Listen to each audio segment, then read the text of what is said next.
Hello friends, good afternoon. দেখো আমার বাড়ির কী হাল। ছোট দুটো বান্দর এই করেছে, তবে ওরা ইচ্ছে করে করেনি, আমিই বলেছি। কারণ আজকে আমি কিচেনটা পরিষ্কার করবো, তাই বলেছিলাম একটু হেল্প কর। ওরা ওদের মতো যেরম পেরেছে সেরকম বের করে দিয়েছে। তো আজকের একটা বিজি ডে হবে। আমি যখনই এই কাজটা করি আমি রাত্রেই করি, ডিনার করার পরে। কারণ পুরো রান্নাঘরটা পুরো ভেজে থাকে, ওটা শুকাতে টাইম লাগে।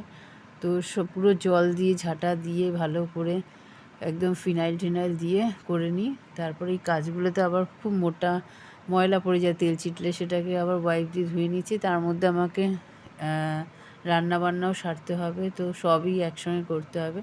ওর জন্য একটু একটু করে পরিষ্কার করছি আর একটু একটু করে অন্য কাজও করছি। আজকে বাজারে যাওয়ার টাইম পাইনি, তাই এই যা ছিল ঘরে সেটাই করব। এই দেখো এই হাল, মানে এগুলো এনেছি এখনও গোছানো হয়নি। পরিষ্কার করার পরে এগুলো এনেছি, তাক ফাকগুলো সব গোছাবো। তার মধ্যে বাড়িতে কিছু নেই, কী করবো, উপরে চলে গেলাম। অনেক দিন দিয়ে ভেবেছিলাম এটা এবার খেয়ে নিই, তো আজকে ভাবলাম পুঁই শাকই করে ফেলি। সব কিছু বাছা গুছা যা সবজি আছে সেটা দিয়ে মিলিয়ে করে নিই। তো দেখলাম বাড়িতে টুকটাক যা সবজি আছে তার সঙ্গে শাকটা দিলে ভালোই লাগবে, কিন্তু একটু বড়ি না দিলে ভালো লাগবে না, একদমই সাদামাটা হয়ে যায়। তাই বুম্বাকে বললাম একটু বড়ি কিনে দিতে। তো বড়ি কিনে আনতে বললাম, ও বড়ি আনতে গেছে। আমি এগুলো কেটে নিলাম, পুরো গোড়া থেকে তুলব না, আমি কেটে নেবো। যদি আবার ওখান থেকে বাড়ে তো খুব ভালো হবে। আর গাছগুলো খুব ঘিঞ্জি হয়ে যাচ্ছিলো, এবার একটু ওরা শ্বাস নিতে পারবে, কারণ নিচ থেকে অনেক ছোট ছোট গাছ উঠছিলো। এই দেখো অনেকটা হয়েছে, অনেকটা, মানে আমাদের 2 দিন হয়ে যাবে। তো চললাম নিচে নিয়ে গিয়ে, এটা তো ভিজিয়ে রাখতে হবে। এই যে গাছের পেঁপে, এটা আগে জানলার থেকেই পারা যেত, এখন অনেক বড় হয়ে গেছে এবং আবার হচ্ছে দেখে আমার খুবই ভালো লাগে, কারণ এই জাতটা খুব ভালো।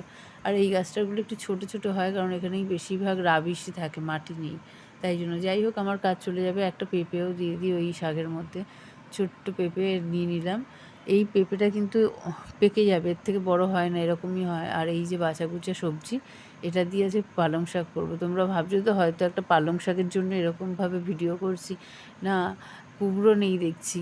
কুমড়োটা আনার জন্য আবার রাস্তায় চলে গেলাম। 2 পা বেরোলেই ওই ভাইটার ভ্যান থাকে, আমাদের গলিতেও আসে। তখন যদি মনে না থাকে কিছু, পরে গিয়ে আবার নিয়ে আসি। তো ও বলছিল বাঁধাকপিটা নেওয়ার কথা।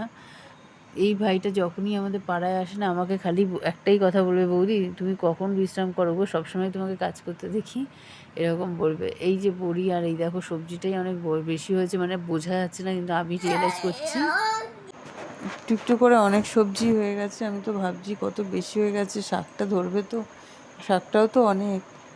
দেখো শাকটা বসিয়ে দিলাম, আস্তে আস্তে হোক, ততক্ষণে আমি অন্য কাজও করে নিতে পারবো, ঘরের বিভিন্ন কাজ। এখন বড়িটা দিয়ে করলে আমার মানে বর খুব খেতে পছন্দ করে, শুধু একদম খেতে চায় না, হয় চিংড়ি মাছ নইলে বড়ি দিয়ে খেতে খুব পছন্দ করে। আমি এটা এত যত্ন করে কেন করছি জানো তো, এটা গাছে হয়েছে তো, ওই জন্য আমি খুব এক্সাইটেড, খুব ভালো লাগে আমার। আর লাস্টের দিকে একটুখানি আদা গ্রেট করে দেবো। এমনি তো হলুদ, জিরের গুঁড়ো, লঙ্কার গুঁড়ো যা দেওয়া দিয়েছি। কি বাপা, কী হয়েছে, খিদে পেয়েছে? এখন রাত 12:30 বাজে, ভাবলাম ভয়েস দিই, বাচ্চাগুলো ঘুমাচ্ছে, এখনও ঘুমের ঘরে কথা বলছি। কি বলবো, আর আমার জীবন শান্তি নেই। তো লাস্টে পুঁই শাকের একদম শেষের দিকে নামানোর সময় এটা করলাম। আর সেই কিছু বাসন আমি ভাবছি একদমই উঠিয়ে দেবো, এত বাসন হয় আমার, মনে হয় বিয়ে বাড়ির বাসন নিয়ে বসেছি আমি। এইগুলো একটু ধুয়ে পরিষ্কার করে তুলে দেবো কিছু। তা আর মানে এখনও রান্নাঘর কমপ্লিট গোছানো হয়নি, বাসনগুলো পুরো শুকিয়ে গেলে গোছাবো।